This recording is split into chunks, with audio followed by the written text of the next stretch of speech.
Hello, this is Matt on the Moon Lambo channel. Got a couple topics for you in this latest Moon Lambo Hot Jam. I think I'll start with the legal update because it's going to be super brief. And then I want to get into a topic that I've never really dedicated a notable amount of time to. It's something that I've brought up, but it's been a really long time since I've talked about this. Did you know that Ripple offered to pay $1 million to one of the most popular cryptocurrency exchanges out there just to have XRP listed? Oh, that sounds shady, like a backroom deal. Well, that's the FUD that was put out there. Now, as it turns out, such a practice, like it or not, it's commonplace in the world of crypto and perfectly legal. But yes, indeed, Ripple offered to pay $1 million to get XRP listed on a popular exchange. They offered to lend $100 million worth of XRP to a different cryptocurrency exchange. And so I want to break this down and share with you some of the specifics. It's interesting, and it's also funny to see how, even though it's commonplace within the industry, XRP and Ripple treated differently than the rest of assets and companies operating in the space. Treated very differently. I've said many times, XRP community is the most attacked community, and XRP is the most attacked crypto in all of crypto. And it's not a woe is me type of thing. I'm just pointing it out.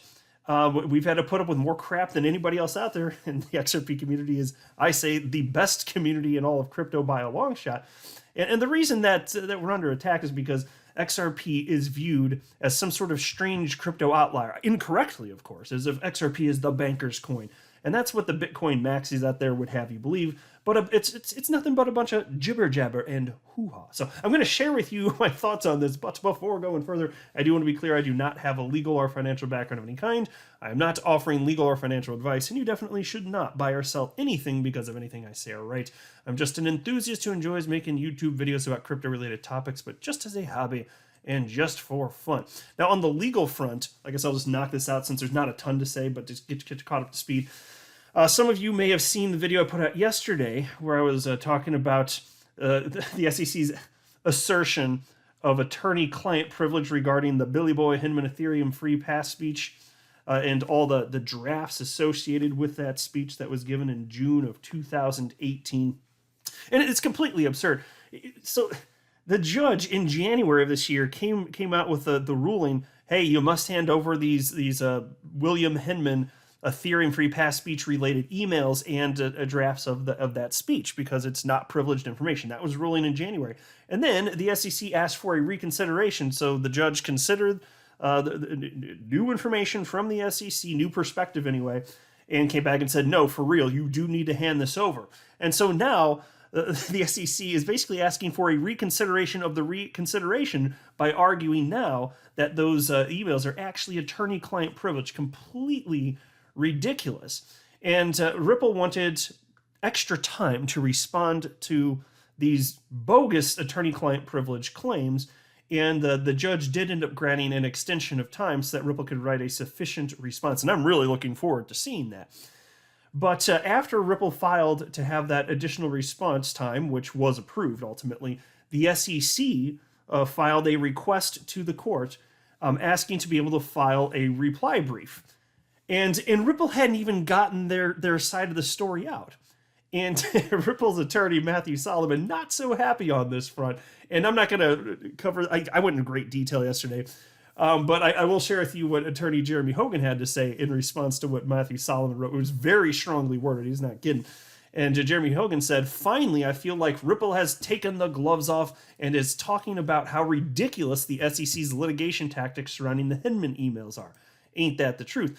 Well, the judge came out today, and this is the latest update, is that they are going to be able to file the brief after all, even though Ripple hasn't even filed their brief, but it's going to be in response to whatever Ripple files. Like, SEC's so antsy about this, they didn't even wait to get the brief and make sure it was actually even filed. It's crazy the degree to which the SEC's fighting this thing. But here's a tweet from attorney James Phelan, attorney and member of the XRP community, and he wrote the following. In a text-only order, Magistrate Judge Netburn has granted the SEC's request to file a reply brief in connection with the SEC's attorney-client privilege claims regarding the Hinman speech documents. The SEC's reply is due by May 18th, 2022. Good times here. All right, so on to the next topic, and this is being discussed. The reason I even thought to make a video about this today, this is being discussed today within the XRP community. Here's a tweet from XRP community member Stefan Huber, and he shared the screen grab, which is on your screen right now, which was a headline from Business Insider, and the headline of this article reads as follows: Crypto exchanges are charging up to $1 million per ICO to list tokens. It's pure capitalism. And Stefan Huber wrote, did you remember the FUD that Ripple had to pay for Coinbase to list XRP? Well, whose fault is that exactly now? And it is the case. Like, this is just common practice. And it's kind of amazing that this is something that's widely understood to be the case and not illegal either. It's pay to play. It's not my favorite thing about the space, but it's not something that happened because of Ripple. That's for damn sure. If you want a cryptocurrency on an exchange, somebody's got to cough up some dough, basically. And so Attorney Deaton, he retweeted that from Stefan today, and Attorney Deaton wrote the following. This was and is an industry-wide practice. Ripple also paid people in XRP in exchange for labor. The same practice took place using every other crypto, including Bitcoin.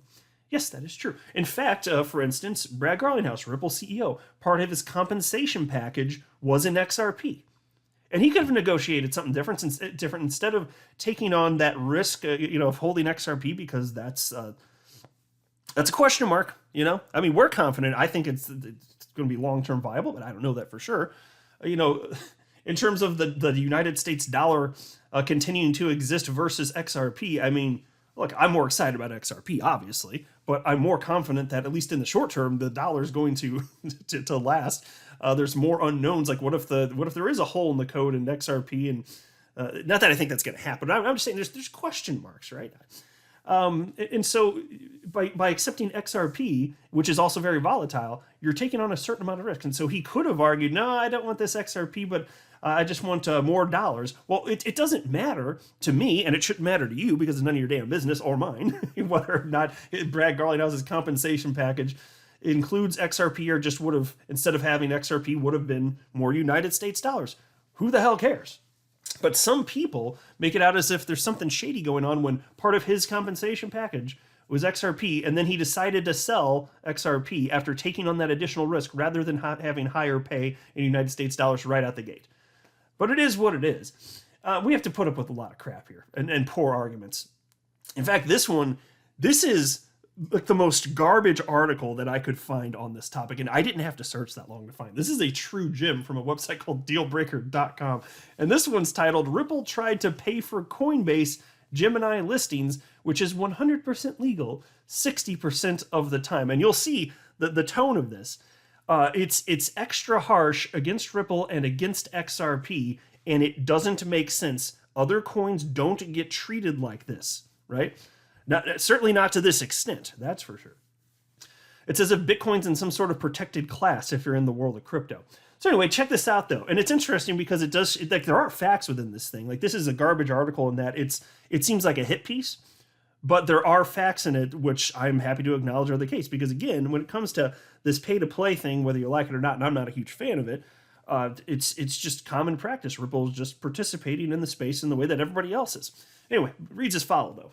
Also, remember this is, by the way, January 19th of 2019. So this is gloomy times, let's say. The bottom of the bear market was December 15th, 2018. So not quite a full month later, people, it's not happy, prices very suppressed.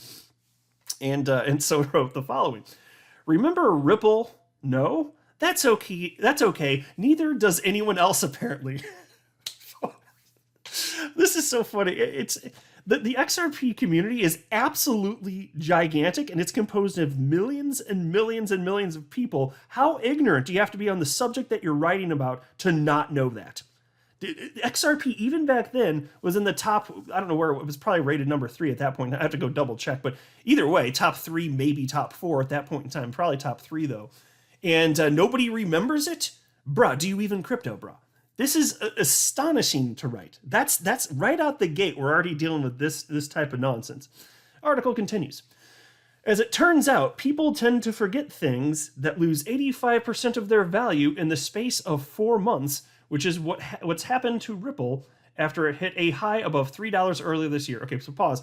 Already conflating Ripple and XRP as if they're the same thing. They are two different things. One is a company, one is a decentralized cryptocurrency, but here you're writing an article all up on the internet for people to see. And if 85% loss in price relative to the United States dollar, or pick your fiat currency, of course, if that means that it makes sense to not pay attention to an asset that drops that much, well, good thing we forgot about Amazon existing, because that dropped, I think, over 90%. Oh wait, we didn't forget about Amazon, and it's one of the most wealthy companies on the entire planet. Most highly, let me word it like that, one of the most highly valued companies on the entire planet. How about that? What about Bitcoin? When Bitcoin had those drops of over 80%, we say people tend to forget, and it's over. What is that? It? And why is XRP being treated differently here? You got to question people's motives when they're saying crap. This is complete tripe. This part of the article is anyway. Grinds my gears, folks. Article continues. That absurd blow-off top for the coin, which sports a literal fidget spinner as a logo, came hot on the heels of 2017's 32,000% gain. So I got to pause there. Again, I can't make it far in this article without having to rip this thing to shreds. And I will be placing this in the official Moon Lambo wood chipper once this video is over. But a literal fidget spinner, well, you literally don't know how to use the word literal. And also, it is not a fidget spinner. The logo is actually called a triskelion. It is not... It's a logo. Look it up, folks. Like it's not a literal fidget spinner. You can't physically spin it. My God, this is some special kind of person right here. You know what I'm saying? Piece continues. The furious rally briefly catapulted co-founder and former CEO Chris Larsen above Google founders Larry Page and Sergey Brin, Steve Ballmer, Larry Ellison, and a whole host of other high-profile billionaires on the list of Earth's richest people. When someone writes the history of cryptocurrencies, the short-lived Ripple mania may end up marking peak crypto, because as silly as it most assuredly was, there for a minute, it looks like Larsen might end up becoming the richest man on the planet by the end of January, on paper at least. Oh my gosh, how big of a fool do you have to be to think that because price went down, because the market moves in tandem, that this is some sort of indication that this is just short-lived? And it's all over. Do you remember after the first major crash of Bitcoin, when it plummeted over 80% back in, I guess it was probably 2013, whatever it was. Pretty sure it was 2013. Remember the stories of Bitcoin being dead? There was a Bitcoin obituary. They're doing this. They're doing the same thing with XRP. Now you don't see those stories as much these days, but you still see some of this crap with XRP. You're more likely to see with XRP than Bitcoin anyway. Short-lived. Well, it's funny that you say that, because in the years since writing this piece of crap article, millions and millions and millions of people have begun to purchase XRP and are holding it. And it's worth more. How about that? So it got down to 11 cents at the bottom of its cycle, in March of 2020. And then it ran back up to $2. Short-lived? It's been around for almost a decade, bro. This person does not know what in the ever-loving hell he's talking about here. But he continues. If you think back to that exceedingly surreal episode, one of the only things that kept Ripple from rallying even further, and I guess making Chris Larsen a trillionaire, was a conspicuous absence on Coinbase. Rumors abounded, and if and when XRP would be added to the popular exchange, but cold water always seemed to get thrown into the mix. Pause. Look, Coinbase certainly was more of a kingmaker back then than it is today. Not that it wouldn't have impact on price listing coins. You still see some of that today, sure. Not quite the same as back then. So even if the price would have gone higher, this is a silly argument, because the vast majority of trading, over 90% even back then, was occurring outside of the United States, and it still ran up to almost $4. So to think that the Coinbase, that would have been the one thing, nah, that's to misunderstand the space. But that's what this author is demonstrating again and again and again. Just doesn't know what the hell he's talking about. Piece continues. XRP's story is supposed to be differentiated from the rest of the cryptosphere by virtue of Ripple's convoluted plan to disrupt the existing infrastructure for global payments. But as Bloomberg reports, it turns out getting XRP listed on Coinbase and Gemini was pretty damn important to the company. So let's pause right there again. Ripple's convoluted plan to move money around more efficiently, the internet of value, that's a convoluted plan? Maybe you should tell that to Ripple's hundreds of customers, including the many dozens of customers that use XRP every single day to convert from one fiat currency to another. Worth noting, too, for those of you that missed the story, I made a video on this as well. On-demand liquidity activity, which requires XRP as a bridge currency, that's the secret sauce, up 800% year over year from Q1 this year compared to the previous Q1. 800%, but this is convoluted, and this is a flash in the pan. XRP, my gosh, it was surreal. It's just a short-lived thing. Nobody's even paying attention anymore, except a utility for that one use case, already up 800% in just 1 year. Nothing to see here, though, folks. Oh man, this article's really not aging well. It's times like this I'm really glad I have my platform so I can tear this crap to shreds. Anyway, this piece of garbage continues. So important, in fact, that they tried to pay $1 million to get XP on the platforms. To wit, and here's a quote. Last year, the San Francisco-based company suggested paying financial incentives to the venues Gemini and Coinbase, according to 4 people with direct knowledge of the matter who asked not to be identified, discussing private information. And then the article continues. Now, I don't want to speculate on what that says about the viability of the company's push to promote its network, i.e., about the viability of the entire Ripple narrative. It doesn't say a damn thing. This is commonplace. But the above clearly suggests that the token is a key piece of the puzzle. Well, that part's, finally we get to something that's true. XRP is at the heart of Ripple's business model. Yes, absolutely. It's at the heart of every major decision that Ripple makes. Yes, absolutely. That's a good thing, though. Bloomberg goes on to detail exactly how these discussions progress. So this is they're quoting Bloomberg now. Last year, a Ripple executive asked whether a $1 million cash payment could persuade Gemini to list XRP in the third quarter, according to people familiar with the matter. During preliminary talks with Coinbase last fall, Ripple said it would be willing to lend the exchange more than $100 million worth of XRP to start letting users trade the asset, according to a person privy to that discussion. Ripple, without putting the proposal in writing, told Coinbase it could pay back the loan in XRP or dollars, the person said. If the exchange had chosen the latter, it could have profited had the tokens become more valuable upon being listed, the person said.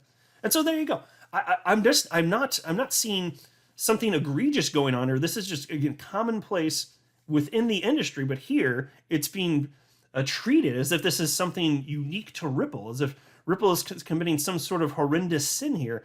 That's just not the case. And you have to be truly ignorant writing an article about this to not know this. Or if you do know it, then you have bad intent, and I don't care for you, sir, I'm at it. Piece continues. Both exchanges ultimately told Ripple to F off, or, as Bloomberg puts it, declined to pursue the proposals. And then they go on to cite here, and I don't feel like I need to read the entirety of the rest of this, but they go on to cite that this is probably because there's legal concerns XRP could be a security. Now, of course, we do know that the SEC ended up filing suit against Ripple, and we'll see how that turns out. Probably not good for the SEC based on all the pretrial stuff that we're seeing here. But it doesn't make sense to suspect that Coinbase and Gemini wouldn't list XRP specifically for those reasons, because if XRP is a security, so is every other crypto in the space, just with rare exception.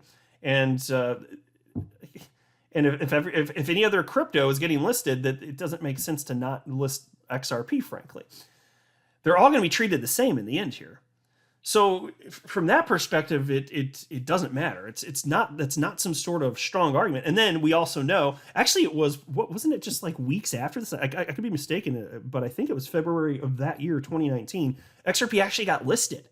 Yes, the coin. There was a flash in the pan. Nobody was even paying attention to. Ripple's still around. Do you even remember what a Ripple is? Do you remember that? Well, the Coinbase decided to list them. They found that XRP wasn't a security. So this article, my gosh, just has not aged well. Complete and utter garbage. So yes, it's true that there was the offer to Gemini for $1 million. And as far as the specifics of XRP getting listed, I don't know if Coinbase upon listing actually did get anything. The offer may have just left, in which case Coinbase could have gotten a hell of a deal had they just listed it sooner. But back then they weren't listing like hardly any. Like, if you're talking about 2017 in particular, like there were 3 coins on the platform in late 2017. And then at the tail end of 2017, they added a 4th coin, which was Bitcoin Cash. And that's just because it was a fork of Bitcoin. So that was kind of an obvious one. But they weren't, it wasn't like they were against XRP. They just weren't listing other coins because they had made, from my perspective, just a poor business decision. And they were moving very slow. They've since changed course and they're trying to list everything that they can. But is what it is here, folks. There is nothing wrong with this. I mean, other than, we can critique the practice in general, but I'm just saying the fact that Ripple did this and everybody else, okay, whatever. Level playing field, my friends. All right, I gotta run because I gotta place this thing in the wood chipper. It's gonna take a little bit. This thing's kind of chunky here. I'm gonna have to break it off into little pieces, perhaps, and it could take some time for the wood chipper to fully process this complete piece of trash. So I better get moving here. I'm not a financial advisor. You should not buy or sell anything because of anything that I say or write. That would be a very, very, very bad idea. Until next time, to the moon, Lambo.